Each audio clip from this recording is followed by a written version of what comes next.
Hi and welcome to Terminus Tactical. Before I start this review, I'd first like to tell you a little story about how KWA's KO EVE came to be. God had created everything from the trees, the plants, the animals, and the birds, but he had not named them. So he asked Adam to name them. Adam named them one by one. Adam felt alone. Nothing that God had created could be partner, so God made Eve.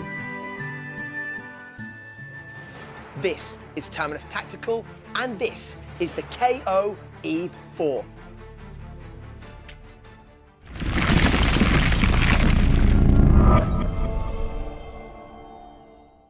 Over the years, God has developed a reputation for producing some extremely high-quality airsoft gear.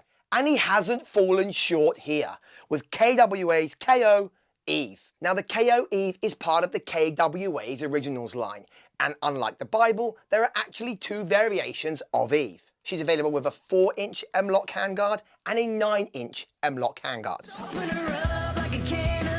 Without opening her up, let's talk about her internals, because the KO EVE-4 as well as the KO Eve-9 actually share the same 2.5 plus VPS gearbox as the TK45C, the Ronin T6, the QRF Mod Series, and the Ronin 47. So now let's take a closer look at her.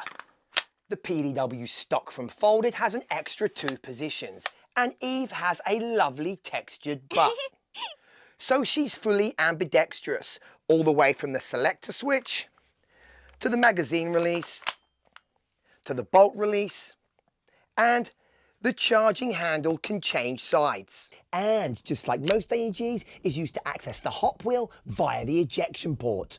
Now, to some, they may see it as a con that you can't remove the grip, but to me, if you're just starting out in the airsoft world, it's more of a pro because she has an extremely solid lower as well as an extremely solid upper.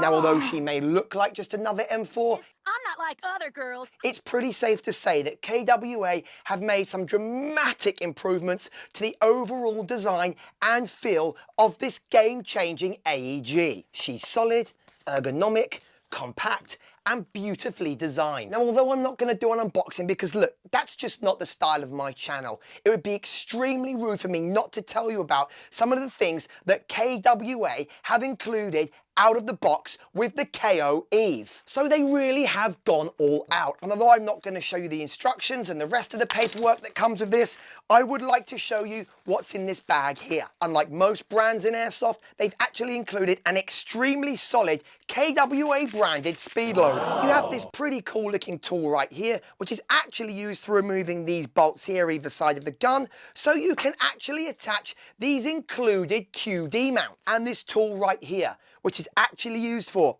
are you ready for this? For adjusting the FPS of this AEG. I'll show you how to do that a little later. There's also this really cool KWA sticker and of course more paperwork. And of course she comes with her own KWA magazine. While on the subject of the magazine, just in case you own another M4 platform, she does take other branded magazines. So as well as your KWA branded magazine, she also comes straight out of the box with this KO Slimline vertical grip. So look, it goes without saying that the KO EVE-4 and 9 is an absolutely exceptional AEG. And if you're a well-seasoned airsofter who's looking for another gun to play with, or you're a beginner just starting out looking for your first AEG to buy, then just based on the price tag alone, because of the internals and everything that you get included with the KO EVE-4, you get more bang for your buck than any other AEG out there out of the box today. It's a deal. It's a steal. It's sale of the fucking century. And if you want even more bang for your buck, they're heading over to Titan Forge Airsoft, and don't forget to use the promo code Terminus5. So as already mentioned, one of the greatest selling points by far is the fact that you can actually adjust the FPS in this AEG. So let's take a closer look at how we do that right now. So I'm going to give you a quick breakdown of how to adjust the FPS in the KO EVE.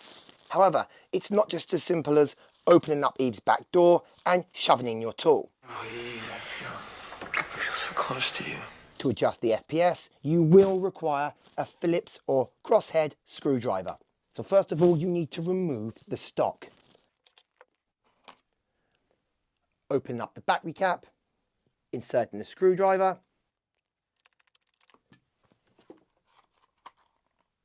and removing this piece here. For the sake of this tutorial, I'm going to remove the whole stock assembly so you can see the hole where the hex key needs to go. This is the piece you've removed, and you can see the hole where the Phillips screw was. You simply take the tool, push it into the hole, and turn. Turning clockwise will increase the FPS, while turning counterclockwise will decrease the FPS. And that's it, job done. Now you just have to simply replace the stock assembly and screw it all back together again. Oh, for fuck's sake! So let's take a really quick look at how you add on a QD mounting socket. It really is as simple as taking your red-handed tool, setting your mount point into place, and tightening the screw again. And as you can see, she's the perfect fit. So let's head on out to the mini range where we'll chrono her at her lowest FPS setting, her highest FPS setting, we'll fire some full auto, and then we'll do a target test at about 8 to 10 meters.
Well, that's it from me today at Terminus Tactical. Please don't forget to like, comment, share, and definitely subscribe, because we are going to be doing a 1,000 subscriber giveaway. And that means that all you subscribers between 1 to 1,000 will be in for the chance to win a great box of goodies from our sponsors here at Terminus Tactical. I hope you enjoyed today's review, and I'll see you on the next episode.